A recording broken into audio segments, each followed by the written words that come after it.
નમસ્કાર, બેનિફિટ બુલેટિનમાં આપનું સ્વાગત છે। હું છું મહેશ। નજર કરીએ અત્યાર સુધીના મહત્વના સમાચારો પર।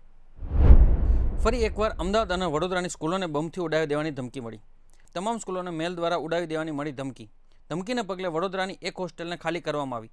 બોમ્બ સ્ક્વોડ દ્વારા તમામ સ્કૂલોમાં હાથ ધરવામાં આવ્યું ચેકિંગ। મહાશિવરાત્રિના મેળામાં વધુ એક વિવાદ આવ્યો સામે। સોશિયલ મીડિયા થકી જાણીતી બનેલી કીર્તિ પટેલે સાધુનો વેશ ધરી મૃગીકુંડમાં સ્નાન કર્યું। આ સ્નાનને લઈ સાધુ સંતોમાં ભારે નારાજગી જોવા મળી। જે મુદ્દે એસડીએમએ કહ્યું કે સંતો સાથે ચર્ચા કરી ગેરકાયદેસર કૃત્ય બન્યું હશે તો કાર્યવાહી જરૂર કરાશે। ભારત પાકિસ્તાન સામેની મેચ જીતતા સુરતના ભાગળ વિસ્તારમાં સેલિબ્રેશન કરવામાં આવ્યું। લોકોની ભીડ ઉમટી પડી। કાયદો વ્યવસ્થા જળવાઈ રહે તે માટે પોલીસનો ચાપતો બંદોબસ્ત ગોઠવી દેવામાં આવ્યો। હજારોની સંખ્યામાં ઢોલ નગારા સાથે ફટાકડા ફોડી સુરતીઓએ જીતની ઉજવણી કરી। કચ્છમાં સોમવારની સવાર કાળમુખી બની। ભુજમાં ગમખ્વાર અકસ્માત સર્જાયો, જેમાં ભુજના ધ્રંગ નજીક બે બાઇક વચ્ચે અકસ્માતમાં 3ના મોત થયા। જે મામલે માધાપર પોલીસે વધુ તપાસ હાથ ધરી।